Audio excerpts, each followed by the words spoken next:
Entonces voy a dar la bienvenida en este del Encuentro Republicano de Mar del Plata. Es nuestra tercera por este medio, en medio de toda esta situación. No perdemos la forma de comunicarnos. Equipo de Encuentro Republicano Provincia de Buenos Aires, Mar del Plata. Ana Santillán es mi nombre, soy dirigente de la Provincia de Buenos Aires del Encuentro Republicano, una de las coordinadoras del equipo de Mar del Plata. Charla nos va a acompañar Pablo Perenti, es el dirigente del Republicano Provincia de Buenos Aires, uno de los coordinadores de Mar del Plata también, y Facundo Vilota, que es el dirigente local de Mar del Plata, y los tres haciendo este encuentro donde el invitado de lunes es el doctor Domingo Cavallo, al cual aprovecho para saludarlo. Domingo, darte la bienvenida a lo que es una de nuestras grandes situaciones de encuentro que hemos logrado conseguir en estos días. Y bueno, sos uno de los invitados más importantes hasta el momento, y bueno, realmente escucharte a vos y compartir con toda la gente esta hermosa llevar brevemente en una hora.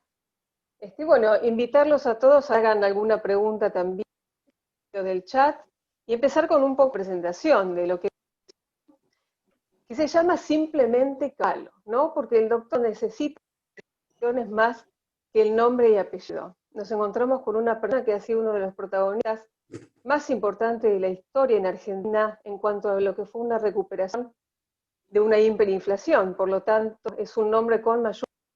Tenemos que hablar de personas que se han comprometido con las ideas para llevar adelante una calidad de vida en la Argentina. Entonces, con esta presentación, doctor Cavallo, si me permite, voy a hacerle una simple y breve pregunta para poder empezar a conversar y luego vamos a dar el paso a los expositores, Pablo y Facundo, que vamos a llevar una mesa redonda más distendida y más amena para todos. Así que, por mi parte, simplemente la cuestión histórica, ¿no? Pasado en la Argentina, y centrando en el análisis de la hiperinflación del gobierno de Menem, donde, digamos, el doctor Cavallo como ministro de Economía lanzando en abril del año 1991 el plan de convivencia, que fue el plan de estabilización económica más sustentable de la historia de la Argentina, porque se quedó durante bastante tiempo.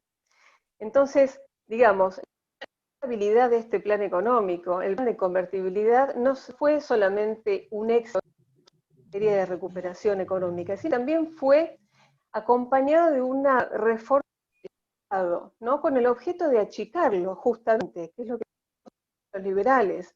Básicamente sacar de la administración del Estado y también, digamos, sacar empresas de manos del Estado para que puedan producir.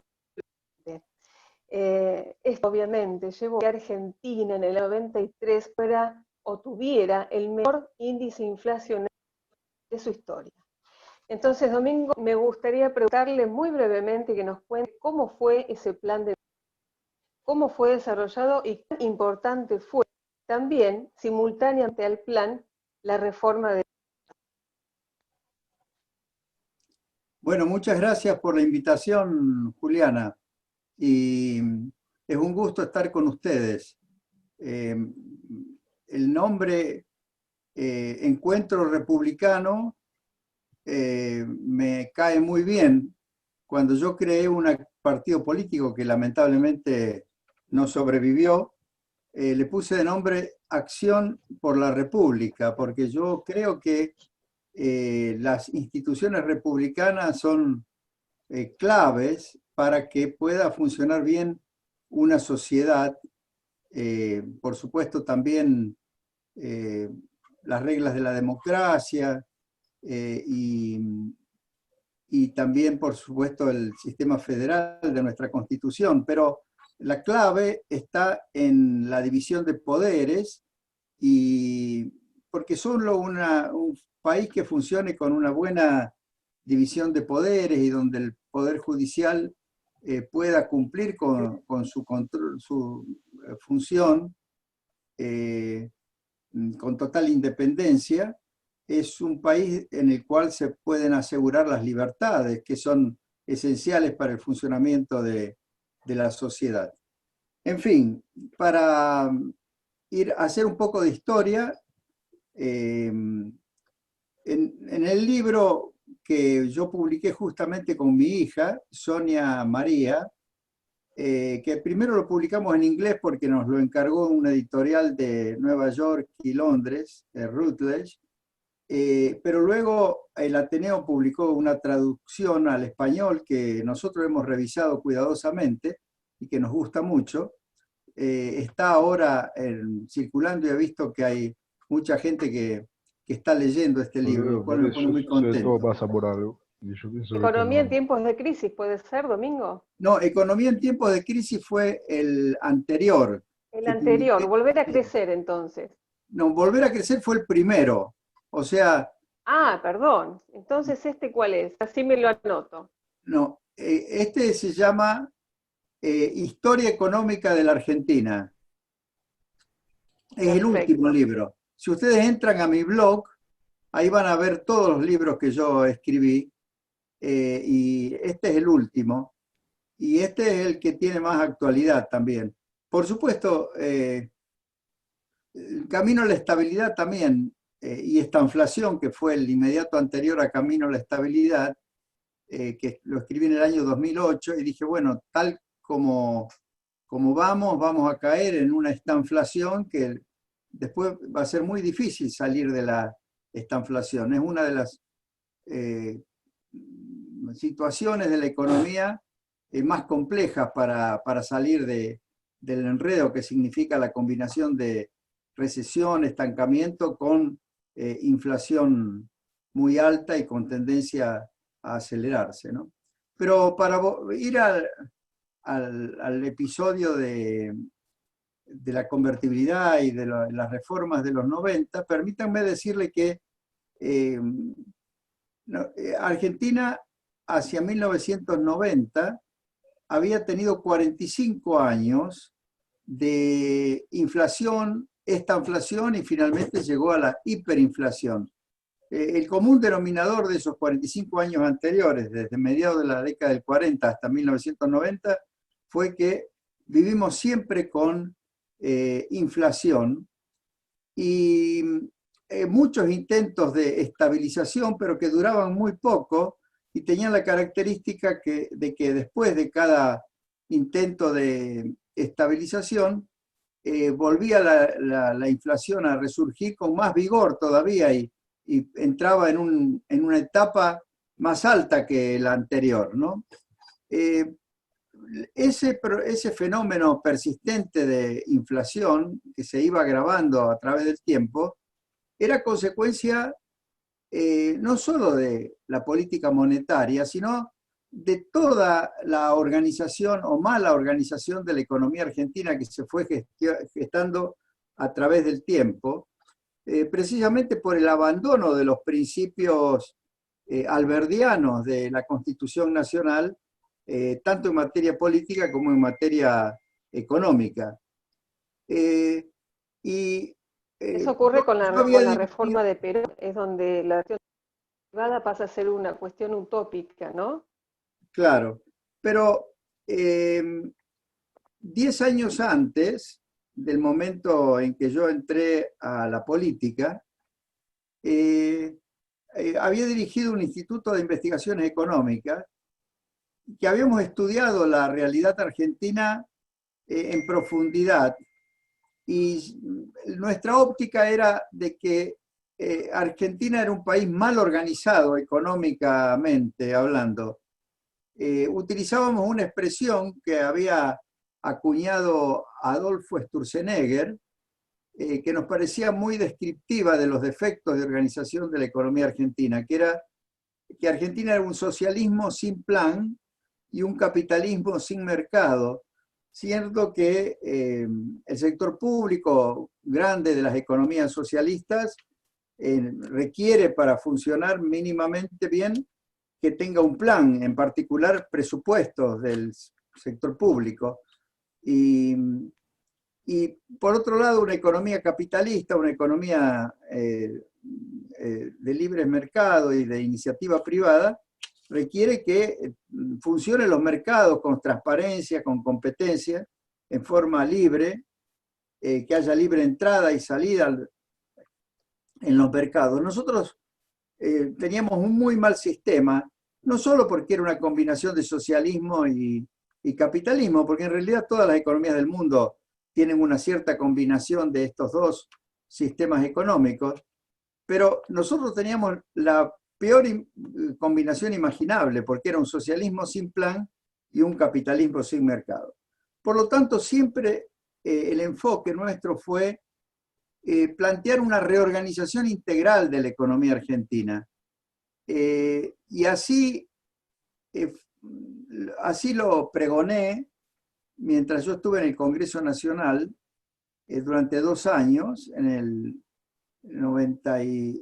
el 87 y 88, y cuando entré al gobierno de Menem, primero como canciller y luego como ministro de Economía.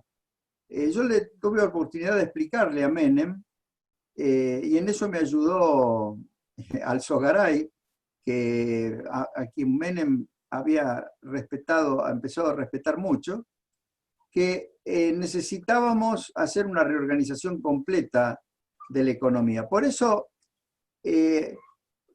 todo el mundo recuerda el plan de convertibilidad y la ley de convertibilidad, que sin duda fue el pivote de esa transformación, pero no fue lo único que permitió lograr los resultados que obtuvimos, sobre todo en los 7, 8 primeros años de la década del 90. Fue toda la transformación de las reglas de juego de la economía. La convertibilidad fue algo muy sencillo, y en realidad cualquiera lo podría haber descubierto de observar bien el comportamiento de la economía argentina. Los argentinos ya habíamos elegido al dólar como moneda, por supuesto para el ahorro desde mucho tiempo atrás, pero incluso para las transacciones, porque obviamente que las distintas monedas que habíamos tenido, y en ese momento teníamos el austral, no servían para nada, ni siquiera para registrar los precios y permitir la comparación de los precios cuando uno iba a comprar algo, porque cambiaban tan rápido que la gente no los podía recordar y no podía comparar los precios de un lugar con el de otro, mientras que en general los precios en dólares se mantenían bastante estables. Por lo tanto, nosotros dijimos, bueno, para que funcione bien la economía argentina, tenemos que darle a los argentinos la moneda que ellos quieren, es decir, el dólar, y legalizamos la utilización del dólar no solo para transacciones corrientes, sino también para transacciones futuras, es decir, todo lo que tiene que ver con la intermediación financiera, y en realidad eso es lo que hizo el milagro de producir una inmediata estabilización. Ahora, al mismo tiempo, yo pensé que teníamos que intentar crear una moneda propia que algún día pudiera ser una moneda fiduciaria que inspirara confianza y que pudiera competir con el dólar de igual a igual. Porque es cierto que Argentina, al tener un comercio exterior muy diversificado, y a veces tiene ciclos económicos que no coinciden con los de los Estados Unidos, y por lo tanto siempre existía el riesgo de que la política monetaria del Banco de la Reserva Federal de los Estados Unidos no se ajustara bien al ciclo económico o a las necesidades o a los shocks que pudiera sufrir Argentina. Por lo tanto, no estaría mal tener una moneda propia, pero por supuesto, para tener una moneda propia, primero hay que conseguir que esa moneda inspire confianza. Y para crear esa moneda propia, pusimos en marcha el régimen de la caja de conversión, que era algo que se había utilizado muchas veces en el mundo. Yo, en una conferencia que di en la Academia de Ciencias Morales y Políticas, estuve explicando el origen de todas las monedas fiduciarias que funcionan en el mundo, nacieron en algún momento como cajas de conversión. El dólar con respecto a la plata, la libra esterlina con respecto al oro, y después ya no necesitaron un patrón porque eran monedas que inspiraban confianza y pudieron funcionar. Incluso todas las monedas que se crearon después de la Segunda Guerra Mundial, todas virtualmente se crearon como cajas de conversión y luego, una vez que adquirieron,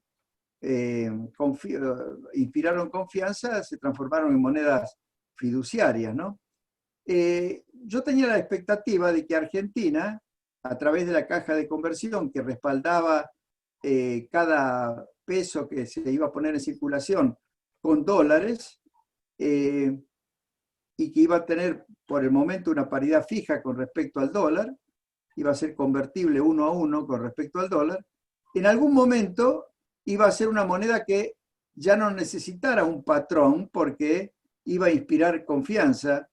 Lamentablemente pudimos llegar a esa etapa, sobre todo en el año 97, yo lo suelo explicar, pero no se aprovechó esa circunstancia y luego, ya con los shocks muy negativos que tuvimos a partir de fines del 98, con la crisis rusa, en el 99, con la crisis del real, y 99, 2000, 2001, con la depreciación del euro y el dólar súper poderoso, súper alto de esa época, todo eso hizo que no pudiéramos dejar que el peso funcionara como una moneda fiduciaria en competencia con el dólar, sino que debió seguir atada al dólar.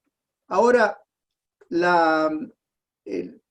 mi idea, hago esta referencia porque mucha gente piensa qué régimen monetario vamos a necesitar en el futuro, el día que Argentina vuelva a organizarse como una economía abierta y con equilibrio fiscal o con disciplinas y con reglas de juego razonables, ¿no? Bueno, yo creo que lo mejor para Argentina es un sistema donde se pueda utilizar legalmente el dólar, pero que también la moneda argentina pueda funcionar como una moneda fiduciaria, si es que para entonces logramos crearla e inspirar confianza. Me refiero a un sistema bimonetario o multimonetario, como el que tiene Perú, por ejemplo, y que funciona muy bien, y que le permite al Banco Central de Perú manejar no solo la oferta de crédito en soles, sino también en dólares, y la relación entre el sol y el dólar se mantiene muy estable. Exacto, sí. Pero con cierta posibilidad de apreciarse, por ejemplo, el sol cuando los términos del intercambio son muy favorables, los precios de los productos de exportación suben, o depreciarse cuando reciben algún shock externo desfavorable, pero sin que la gente se asuste y se corra todos hacia el sol o todos hacia el dólar, sino que sigan teniendo una mezcla de activos en soles y en dólares, y la economía funciona en ese sentido muy bien, ¿no?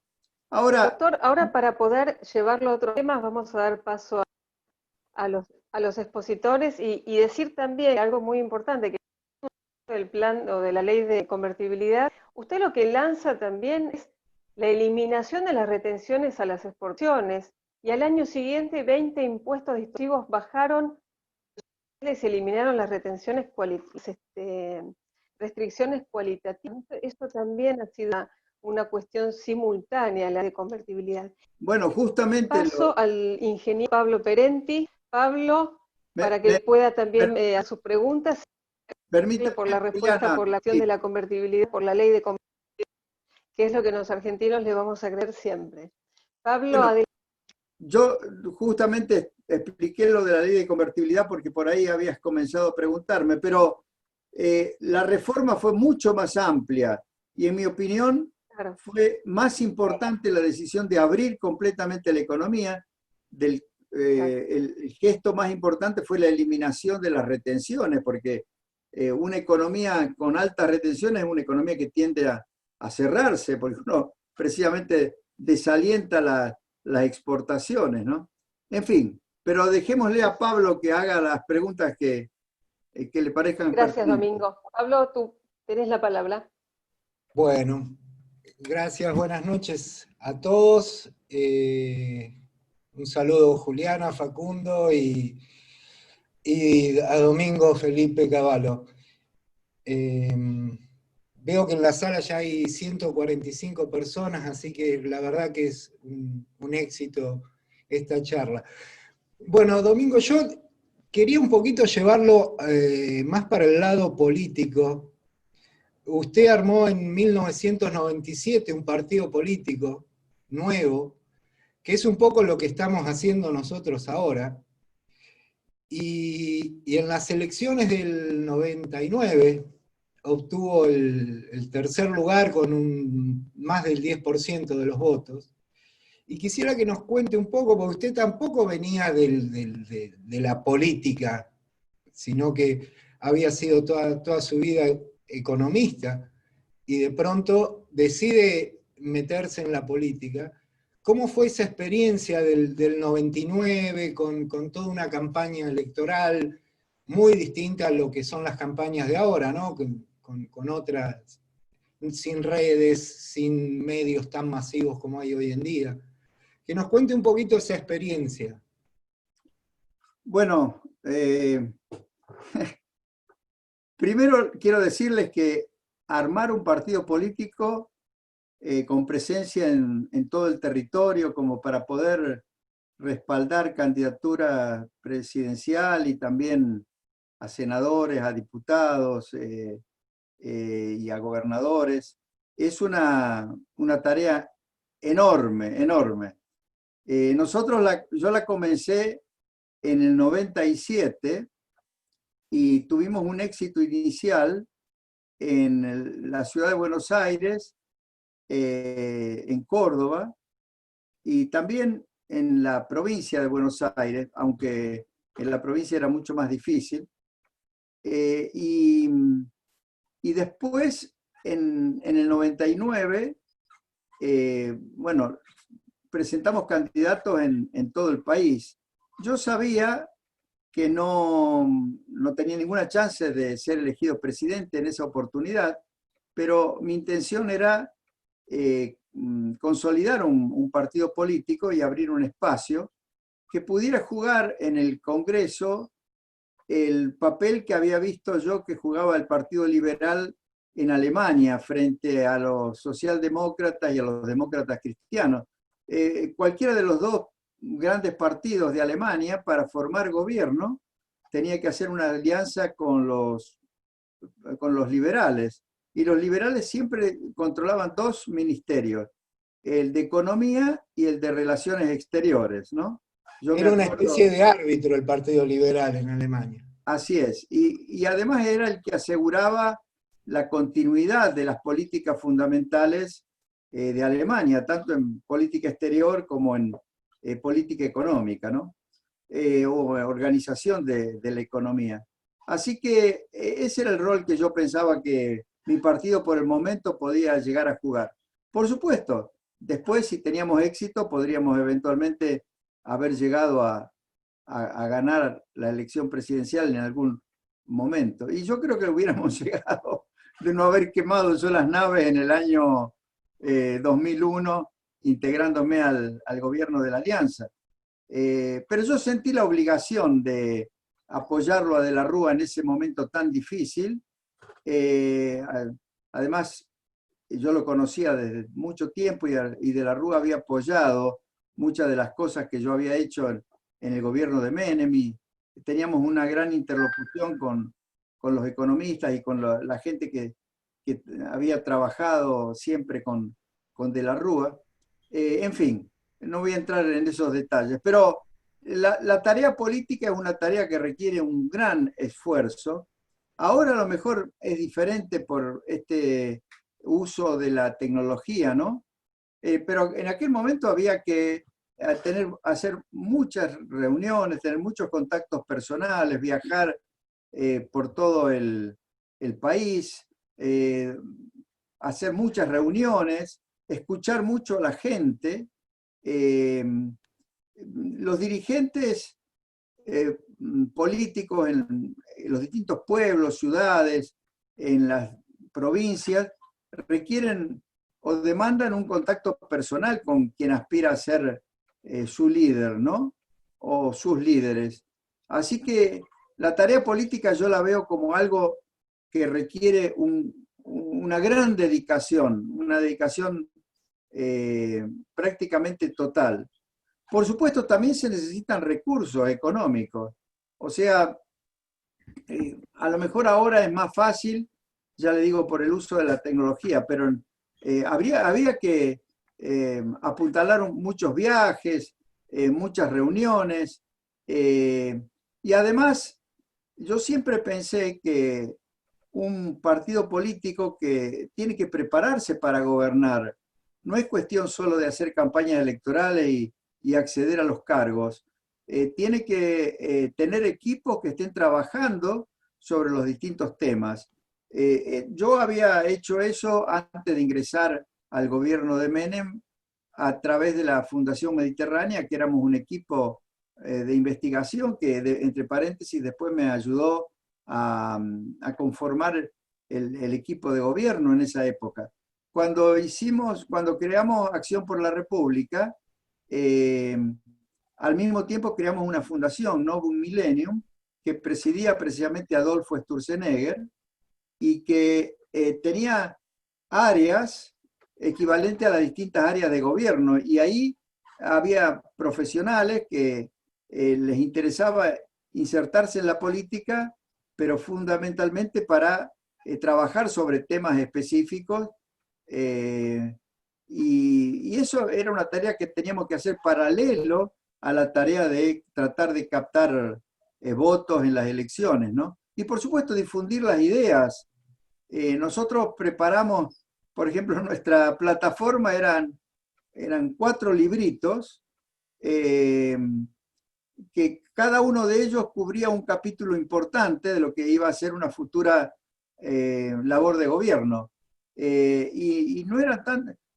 Había un librito que se refería al tema del empleo, un hombre, un empleo, y ahí tratábamos todo el tema de la legislación laboral y de la organización laboral, que era clave.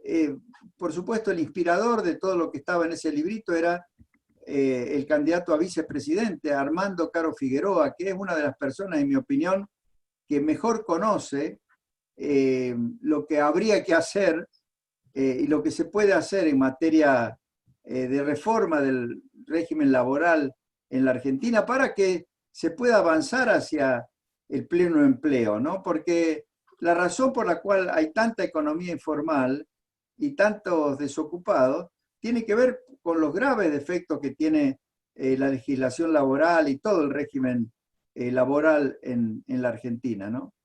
Teníamos otro librito que se refería al tema de la salud y otro referido al tema de la desocupación, perdón, al tema de la educación, porque precisamente la impresión que nosotros teníamos en ese momento era que, amén de manejar bien la economía y conseguir estabilidad y crecimiento, era necesario avanzar hacia la solución de los problemas sociales que tenía Argentina, que eran la desocupación, la salud, la educación, y todo eso está vinculado a los problemas de marginalidad que hay que obviamente resolver. En fin,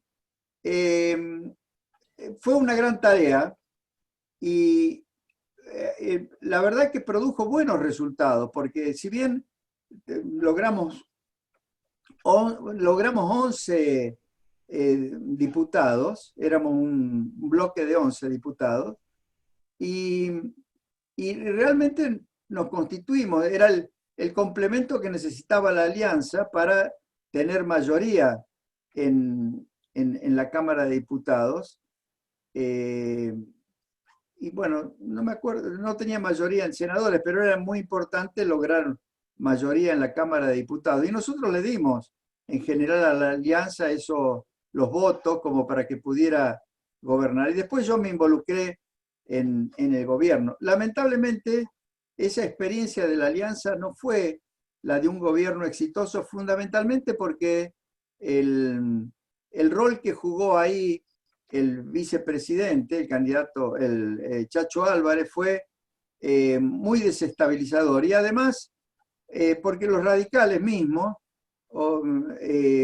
había un ala muy izquierdista del radicalismo que boicoteó al gobierno de la Rúa, ¿no? Le ponía palos en la rueda. En fin, mi experiencia es que al caer yo en desgracia, después del 2001, y echarme a mí la culpa, transformarme en el chivo expiatorio de la crisis que ocurrió ahí, y por supuesto al desprestigiarse todo lo que fue el periodo de los 90, mi partido se quedó sin sustento. Como lo escuché a Luciano Laspina decir algo que me pareció muy inteligente, y es que en general en política la gente no mira tanto el pasado, sino qué es lo que proyecta cada dirigente como posibilidad hacia el futuro, ¿no?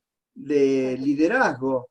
Entonces, cuando uno ya pierde toda posibilidad de liderazgo hacia el futuro, prácticamente nadie se enrola políticamente con uno, ¿no? Por eso es muy importante en la tarea de armar un partido político, tener dirigentes que proyecten la imagen de que pueden acceder al poder. En ese sentido, de todos los dirigentes que están diríamos, en el espacio liberal, yo al que veo con posibilidades de proyectar la imagen de que podría eventualmente ser presidente en el futuro, lo veo a Ricardo López Murphy, ¿no? Pero también creo que no hay que descartar a alguien como Rodríguez Larreta, porque es un hombre que ha logrado una trayectoria parecida a la que había logrado Macri, pero que me parece que la ventaja que tiene Rodríguez Larreta es que ha demostrado ser, en el plano de la gestión y de la conformación de equipos humanos, mucho más capaz que Macri, ¿no? En fin. Doctor, vamos a incorporar a la charla, disculpe la interrupción, a Facundo Dilota, que es el dirigente de Mar del Plata. Facundo, gente pueda saludar y hacer alguna pregunta. Ya queda conformada la ronda para seguir haciendo algunas intervenciones. ¿Qué tal? Buenas noches a todos. Buenas noches, Domingo. Yo soy un asiduo lector de su blog, así que me arruinó todas las preguntas que tenía preparadas porque dijo todo lo que yo tenía anotado. Así que vamos a improvisar. Rodríguez Larreta, que acaba de nombrar, por la referencia que tengo siempre me dicen que es pragmático, pese a que es desarrollista, familiarmente, históricamente es desarrollista, y que siempre le dio espacio al liberalismo, pese a que no se nota. ¿Usted cree que puede ceder espacios y lograr que el liberalismo tenga influencia en un posible gobierno? Yo pienso que sí. Yo creo que por las veces, yo he hablado con él mucho. Él fue miembro de nuestro equipo económico cuando era muy joven. Trabajaba muy cerca de Armando Caro Figueroa. Estuvo en la ANSES, estuvo en la FIP, y en mi opinión él tiene ideas liberales. Lo del desarrollismo, el desarrollismo no es una escuela económica que uno pueda decir diferente al liberalismo, diferente al socialismo. El desarrollismo es una experiencia política de un gobierno, que fue el de Frondizi, que después Frigerio trató de transformar en una especie de doctrina diferente a las otras, pero que tiene el objetivo de lograr que haya inversiones y que el país progrese, pero las ideas que tenía Frigerio eran ideas apropiadas para aquel momento, ¿no? Para el año 58, 59, 60. Y me parece que muchas de las cosas que hicieron permitieron que la década del 60 no fuera tan mala comparado a las décadas anteriores y a las décadas posteriores, ¿no? Así que yo no veo eso de la supuesta, el supuesto enrolamiento en el desarrollismo como como algo que lo separe definitivamente de la idea de las ideas liberales, ¿no?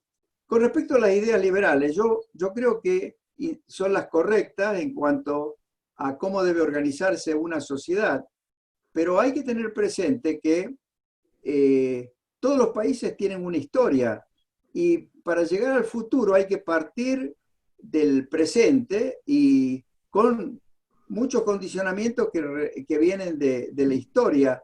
Por eso yo creo que no se puede plantear que se va a conseguir poner un presidente que sea una especie de Mario Vargas Llosa, ¿no? O sea, con ideas liberales absolutamente claras y sí es posible lograr un gobierno que avance hacia una buena organización económica y que utilice al máximo o bregue al máximo por la libertad y que utilice al máximo las ideas liberales, pero que parta de las restricciones que obviamente enfrenta que plantea la realidad, ¿no? Incluso la historia.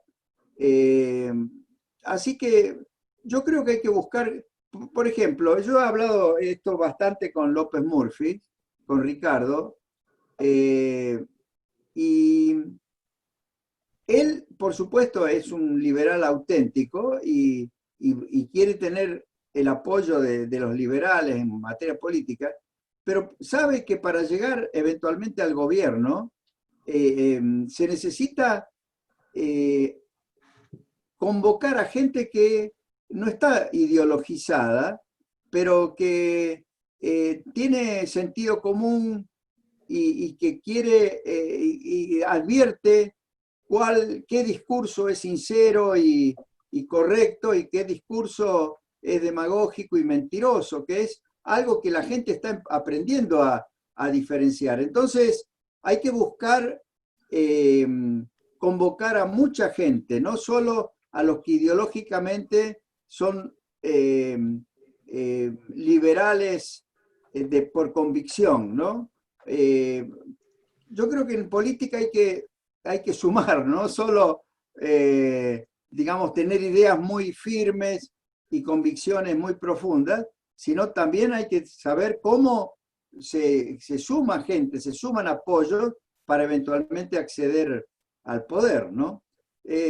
También hay una tarea muy útil que se puede hacer en el plano de las ideas, en el plano ideológico. Lo mencioné a Vargas Llosa, yo creo que Vargas Llosa es un hombre que en el plano de las ideas está haciendo un aporte importantísimo, ¿no? Como el que hizo Alberdi en el plano de las ideas, a pesar de que Alberdi nunca tuvo una función gubernamental o una posición de poder, fueron sus ideas que llevaron al diseñar la Constitución Nacional y a fijar principios muy importantes sobre la organización económica y social y política de la Argentina, ¿no? Yo creo Doctor, y que se sobre puede todo trabajar en los también dos planos. realizar acciones. Ahora, cuando uno se propone armar un partido político es para acceder al poder. Porque si no, por ejemplo, yo creo que Javier Milei, a quien respeto muchísimo, pero él obviamente no está pensando en acceder al poder. Él está dando una lucha en el plano de las ideas. Y mucha gente dice, pero la forma que adopta, bueno, él ha encontrado que esta forma de expresarse, de comunicarse, ha llegado a un montón de gente que de otra manera no hubiera llegado, pero aprovecha toda esa llegada para transmitir las ideas de la libertad y el valor que tiene la libertad, ¿no?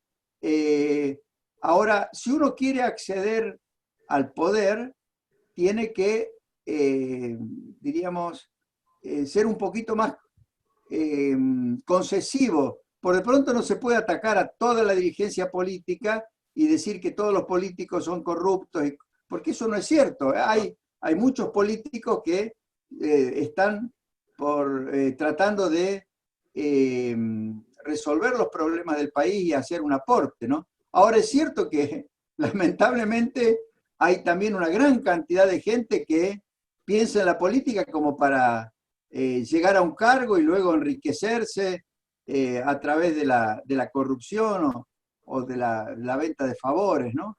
Así que, bueno. Justamente por ahí iba la siguiente pregunta, que era ver este rol de las ideas, no solo para llegar al poder y alcanzarlo, sino para lograr el consenso en la opinión pública y poder mantenerse en el poder, para que la gente pueda entender que es un proceso y que no se puede lograr todo rápido, porque justamente lo mencionó Javier Milei, y Javier Milei fue muy impaciente con el gobierno de Cambiemos. Sabemos que hizo muchas cosas mal, pero usted también dijo que tuvo un comienzo esperanzador. Y rápidamente a ese gobierno, desde nuestro sector de las ideas, se le empezó a pegar muy fuerte, que quizás fue uno de los tantos cositas que terminaron haciendo que se vayan, y hoy quizás extrañándolos un poco. Claro, yo creo que no hay que dejar de criticar los aspectos criticables de un gobierno bien intencionado, pero hay que siempre sugerir la forma de que resuelvan los problemas, de salir adelante. Esa siempre ha sido mi actitud. El gobierno de Macri, y lo mismo va a ser cualquier futuro gobierno más o menos de esa orientación, por lo menos definió un rumbo que era el correcto en temas, en casi todos los aspectos, ¿no? del de la actividad pública. Pero por supuesto, cometió muchos errores en la implementación y merecían hacérsele críticas, pero no críticas destructivas, sino críticas para ayudarlo a salir adelante. Y lo mismo con un futuro gobierno de esa orientación, si es que consigue acceder al poder, ¿no? Las críticas así feroces que se le hicieron al gobierno de Macri por el lado de algunos liberales desde que se produjo desde mayo del 2018 en adelante, también me hicieron acordar un poco de las críticas que me hacían a mí en el año 2001.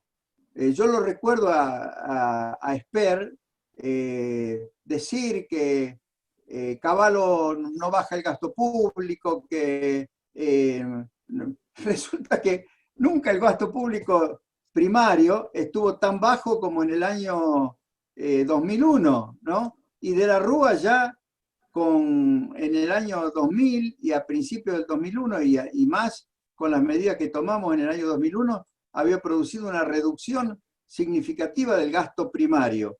Lo que pasa es que había una factura de intereses de la nación y de las provincias que era muy, muy elevada y que obviamente ya no se podía seguir refinanciando porque ya los acreedores internos y externos no nos daban crédito y por lo tanto ya ahí era inexorable una reestructuración ordenada de la deuda.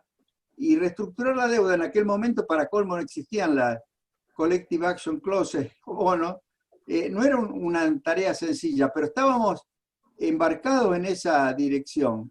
Y sin embargo, nos castigaban por izquierda, por supuesto, con el argumento de que había desocupación y que había aumentado la pobreza, que eran datos objetivos, pero por derecha nos decían que no habíamos hecho suficiente ajuste.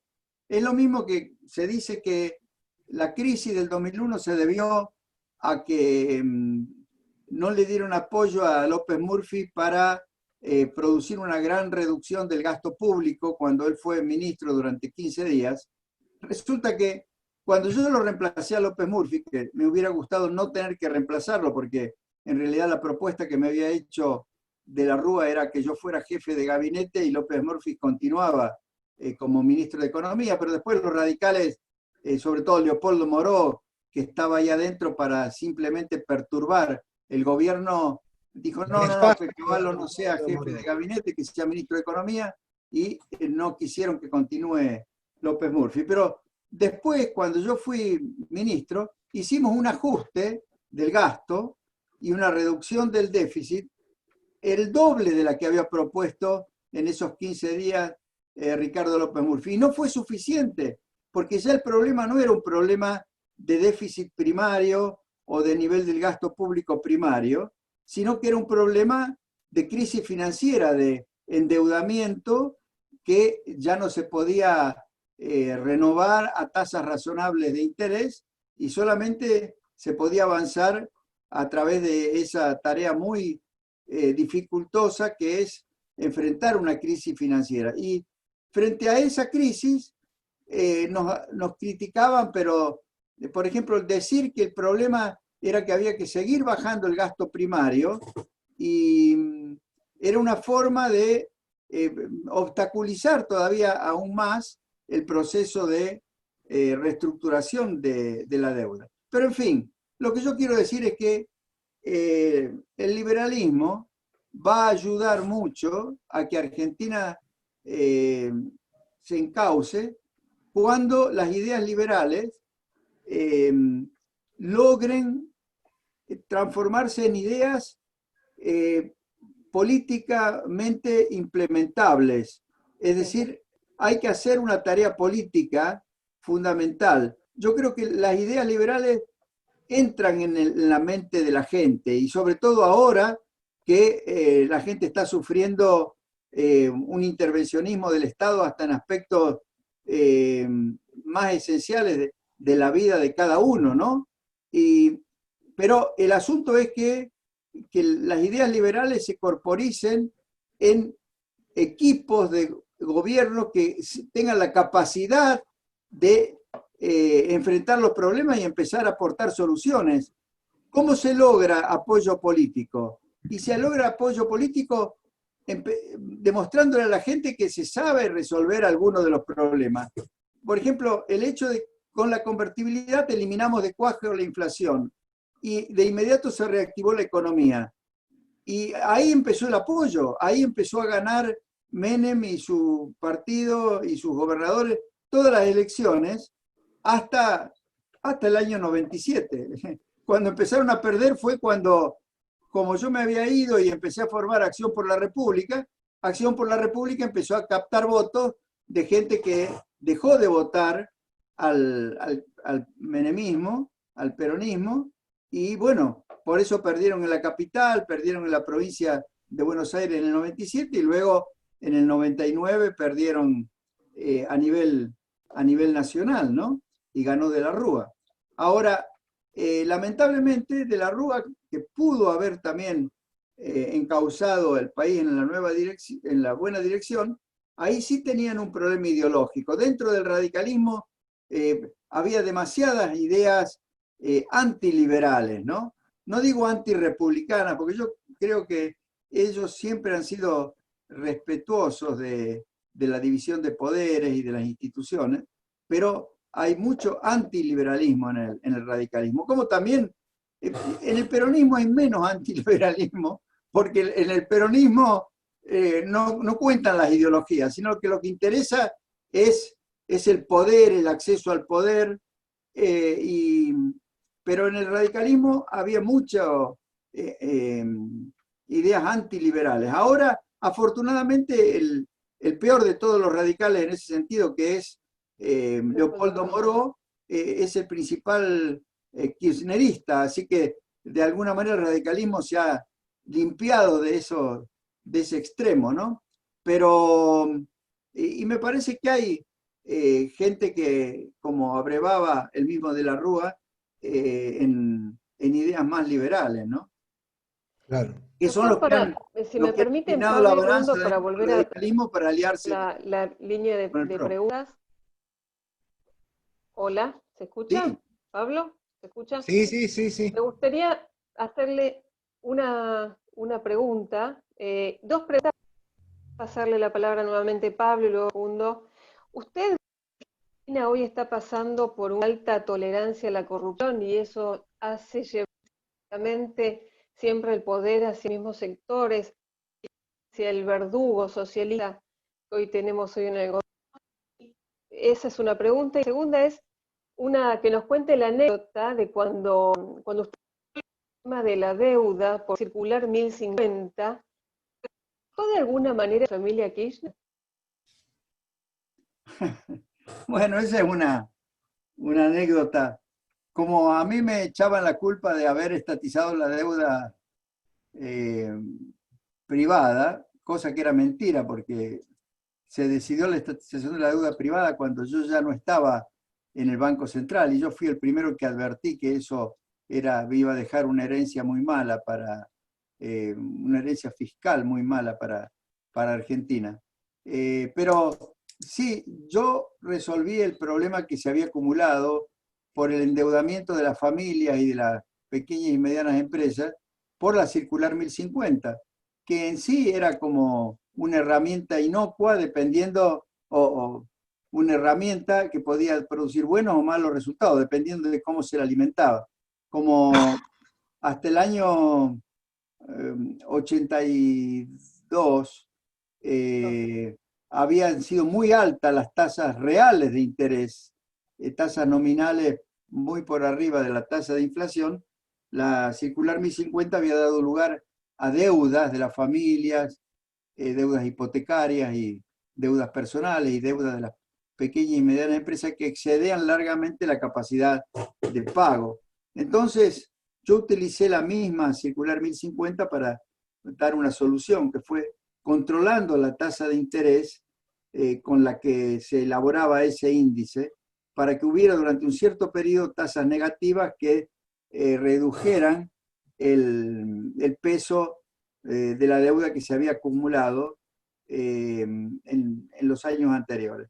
En fin, pero en ese momento ya se estaban ejecutando muchas viviendas y uno de los que ejecutaban las viviendas en la provincia de Santa Cruz eran los Kirchner. Por eso aparecieron con una gran cantidad de viviendas en su patrimonio, porque ellos las ejecutaban y las compraban, ¿no? Obviamente no deben haber pagado precios muy altos. Y obviamente cuando yo fui al Banco Central y di una solución a ese problema, se paralizaron las ejecuciones porque la gente dijo, no, yo no voy a entregar la vivienda porque ahora ya la cuota va a ser accesible. Y bueno, se les terminó ese negocio a los Kirchner. Yo no lo saqué a este tema, pero obviamente me acuerdo que Grondona había ido a hacer un programa en la provincia de Santa Cruz y había escuchado rumores sobre este tema y lo difundió. Y bueno, cuando me atacaban a mí por la supuesta estatización de la deuda pública, que era de la deuda privada, que era mentira, yo aprovechaba para contar esta anécdota sobre los Kirchner y la circular 1050. Gracias, Domingo. Pablo.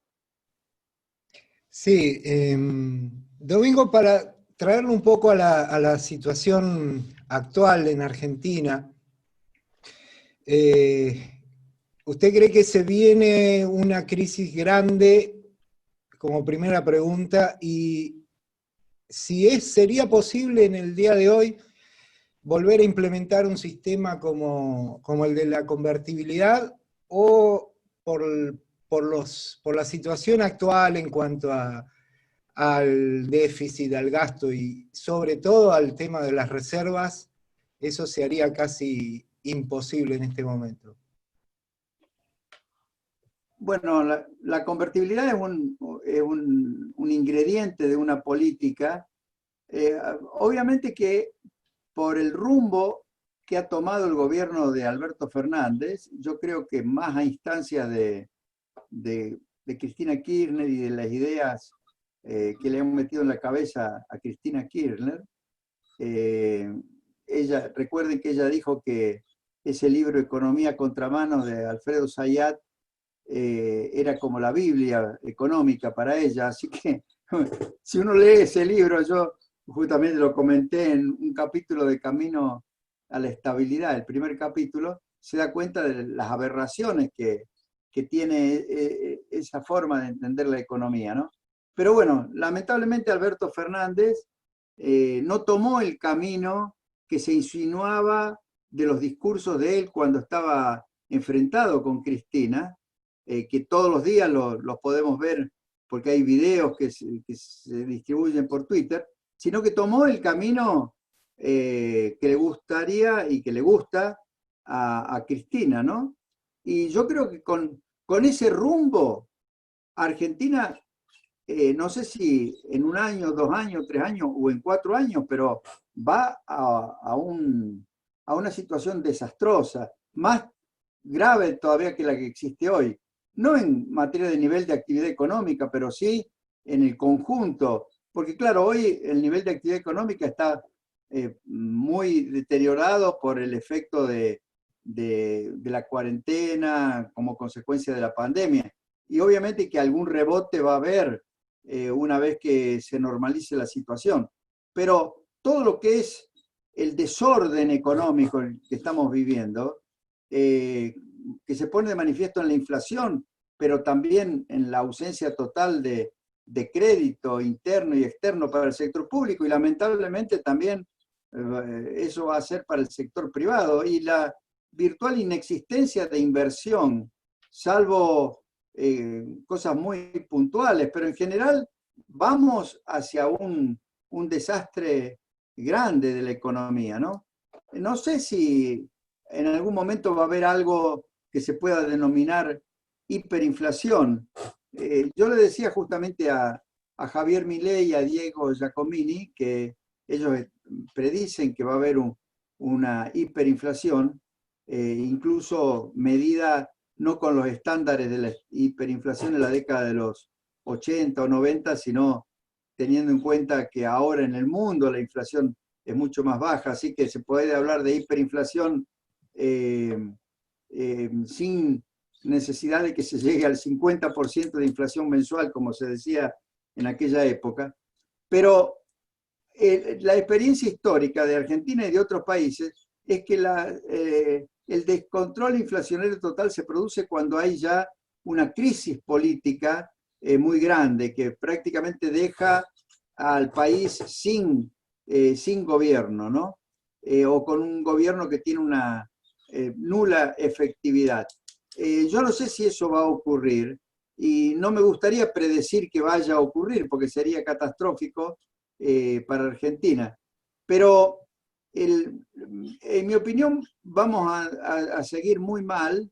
El gobierno no va a encontrar soluciones. La inflación va a ser un problema cada vez más grave y el desorden, los desequilibrios de toda naturaleza van a ser cada vez más grandes. Y por lo tanto, se da la oportunidad para que aparezca una fuerza política que gane las elecciones del 2023 y que pueda interpretarse ganar las elecciones como un mandato firme de producir un gran cambio en la Argentina.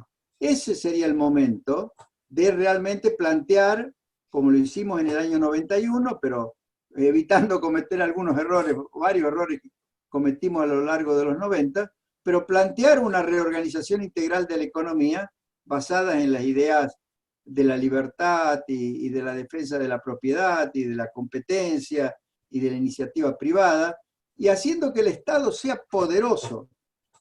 Poderoso en el sentido de ser capaz de establecer los equilibrios fundamentales que necesita una sociedad. Yo creo que la mejor evidencia de que este Estado enorme que tenemos y que se mete en todo es un Estado absolutamente débil, es el hecho de que no es capaz de estabilizar la economía. O sea, la manifestación más clara de un Estado que no cumple su función es precisamente los desequilibrios de todo tipo y básicamente la alta inflación. Por lo tanto, yo creo que va a haber una oportunidad. Por eso es bueno que gente como ustedes quiera participar en política, se organice para hacerlo, discuta los problemas y bueno, va a haber una oportunidad para mí en el 2023 con la conformación de un nuevo gobierno que seguramente podrá recibir un mandato claro de la gente de querer un cambio muy profundo en la sociedad para resolver los problemas que para ese entonces, en mi opinión, van a ser mucho más graves incluso que ahora, ¿no? Doctor, estamos llegando ahora, ya cumplí la hora y queremos la promesa de que no se pueda extender más la charla. Pasar a Facundo nuevamente. Facundo, para que hagas tu pregunta y ahí después cierre de la charla para quedarnos en la hora de lo que habíamos propuesto. Bueno, Domingo, quiero agradecerle sus palabras y esta charla que tuvo con nosotros. Y más allá de las palabras de aliento que nos dio, queríamos saber si podría responder la última pregunta de la gente, que es un tema recurrente y realmente ya de tan recurrente y que ya tantas veces la respondió, a mí me cansa, pero bueno, vamos a darle la oportunidad a que la responda usted. ¿Qué pasó con los ferrocarriles? Si lo puede contar cortito. Bueno, los ferrocarriles ya habían dejado de existir en la práctica en los 90, a principios de los 90.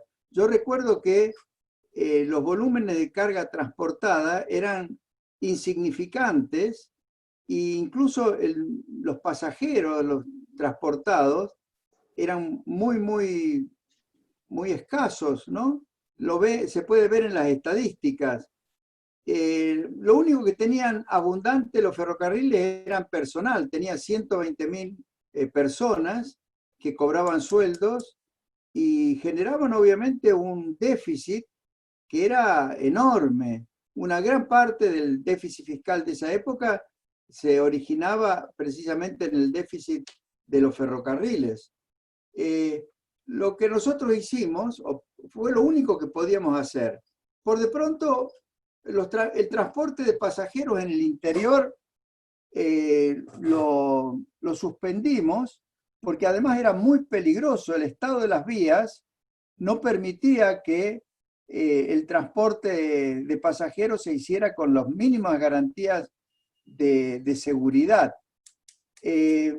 Por lo tanto, la empresa Ferrocarriles Argentinos dejó de prestar ese servicio.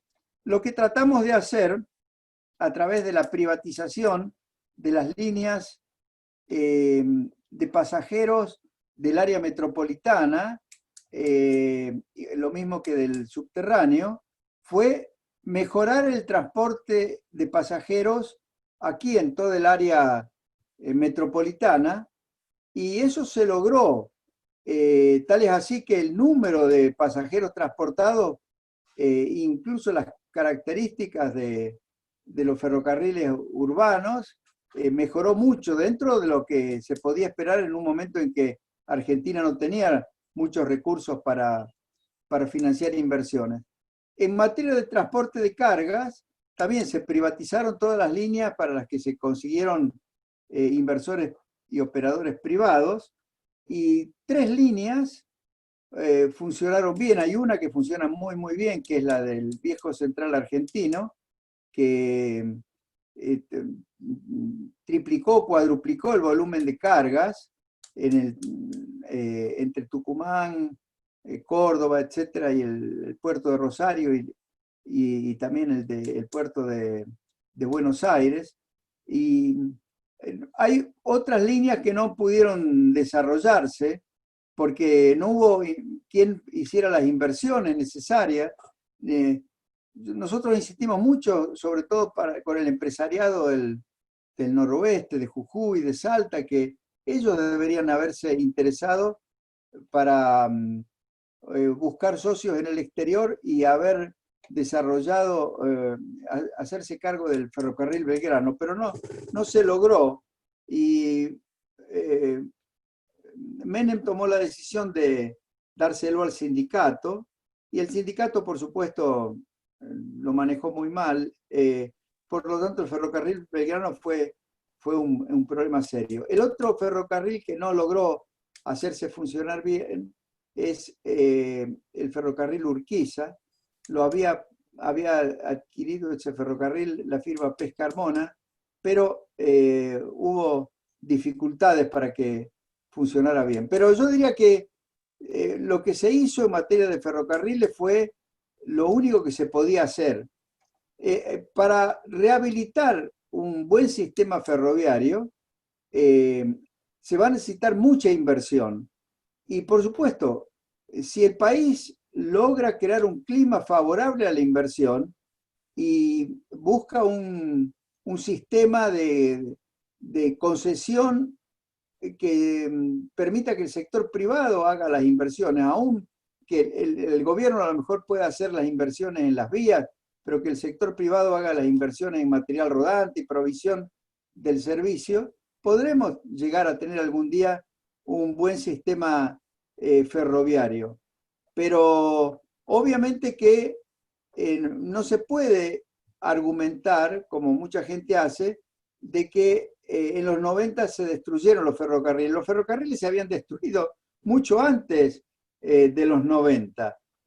Lo que se hizo en los 90 fue reconstruir algo de los ferrocarriles y queda muchísimo por hacer hacia el futuro, que sería bueno tener un buen sistema ferroviario, que de paso creara competencia al transporte por camión. Sería una forma también de disminuir un poco el poder político de este dirigente que lamentablemente Alberto Fernández dice que es ejemplar, pero a mí me parece que es el símbolo del tipo de dirigente que perjudica el funcionamiento del país. Me estoy refiriendo obviamente a Moyano, ¿no? Y para cerrar el tema de ferrocarriles, me parece que a veces la gente no toma orden de magnitud del costo en infraestructura que tiene. Es demasiado alto para arrancar de cero como estamos nosotros en esta situación donde prácticamente todo el material que hay es inservible y obsoleto. Bueno, yo creo que Argentina necesita en muchas áreas mucha inversión. Nosotros, por ejemplo, logramos mucha inversión en el área energética, de energía eléctrica, producción de gas, de petróleo, también en otras áreas de infraestructura, incluidas autopistas, caminos, puertos, telecomunicaciones, que no las hizo el Estado, las hizo el sector privado, pero fueron inversiones importantes en esa década, pero no alcanzó como para todo lo que hubiera sido necesario invertir en ferrocarriles, ¿no? Ojalá en el futuro, si Argentina se organiza bien como nación y vuelve a ser un lugar atractivo para las inversiones, tanto de los argentinos como de extranjeros que quieran venir a invertir aquí. Entonces podrá desarrollar, sí, tendrá que desarrollar los ferrocarriles y muchas otras áreas de infraestructura, ¿no? Pero por el momento es muy difícil hablar de infraestructura y de desarrollo de infraestructura y de inversiones en la Argentina, porque todas las medidas que el gobierno va tomando van en la dirección opuesta, es decir, cada vez crear un ambiente más desfavorable a la inversión privada. Y inversión pública es inimaginable que pueda existir, porque un país que tiene un déficit como el de Argentina, un déficit fiscal como el de Argentina, obviamente no tiene ningún margen para poder aumentar la inversión pública. Sí, bueno, doctor, queremos agradecerle esta hora de comunicación. Vamos a cumplir con la promesa de la hora. Agradecerles a todos los que estuvieron presentes y contarles, a Aldo Cavallo y a todos los que están aquí, que hoy este equipo está celebrando el encuentro republicano, la apertura del equipo de SARTE, quien está ya empezando a trabajar fuertemente para los próximos. Todo aquel que tenga familiares en Zárate y quieran sumarlos, ya se puede hacer. Bueno, simplemente decir que el capitalismo salva vidas, la libertad es algo que se nos es dado por una cuestión de origen del ser humano, y hoy todas esas libertades que son naturales del ser humano, la de comercializar, la propiedad privada, la libertad de circulación, está totalmente sesgada hoy, es algo que este socialismo de Estado por delante y depende de nosotros que se detenga. Así que yo le quiero agradecer, doctor, esta área, sigamos adelante, apoyarnos y que sea mutuo este futuro que tenemos por delante, y por supuesto desde mi lugar, desde la coordinación de equipo, este gran honor que he tenido de conducir esta charla en nombre de todos, agradecerle muchísimo la comunicación, y Pablo y Facundo quieren saludar. Les dejo la palabra. Por mi parte fue simplemente aprender y escucharlos. Mirando a los presentes veo que está Jorge Kogan. Él les puede explicar mucho mejor que yo qué intentamos hacer y qué hicimos con los ferrocarriles. Muy bien. Sí, muchas gracias por la invitación. Usted habló en varias oportunidades de los equipos de trabajo, porque usted siempre trabajó con grandes equipos de trabajo. No como hemos visto después con otros funcionarios públicos que parece que ellos solos pueden hacer todo y pueden manejar todo. Y la importancia que tienen los equipos de trabajo, y usted, bueno, nombró algunos de los que participaron, pero eran cientos, vamos a decir la verdad, así es, en esos equipos de trabajo. Y eso es un valor que debemos recuperar y darnos cuenta que para lograr las cosas hay que tener buenos equipos de trabajo, no solo una solamente brillante, ¿no? Sin duda, sin duda. Y además, una recomendación para los políticos. No solo hay que saber hacer discursos y pelear para ganar elecciones, tienen que prepararse para gobernar. O sea,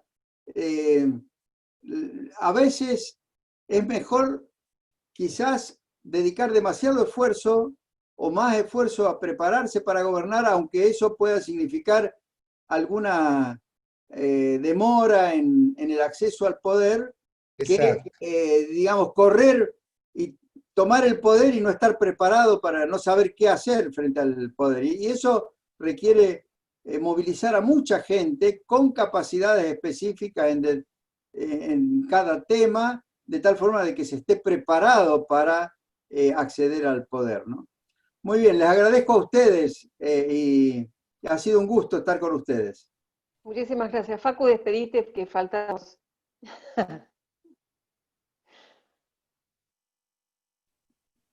Bueno, muchas gracias, Facu, Domingo. Sí, muchas gracias. Buenas noches para todos. Gracias por haber visto esto. Y tomo las últimas palabras como una palabra de aliento y un consejo para nosotros. de cara a lo que se viene, el año que viene y 2023. Muchísimas gracias, doctora, a descansar y Un abrazo. muchísimas gracias. Gracias a todos por haber estado. Es una charla que la vamos a subir seguramente por YouTube en Facebook, y que le agradecemos a todos la participación y bueno, hasta la próxima. Gracias a todos.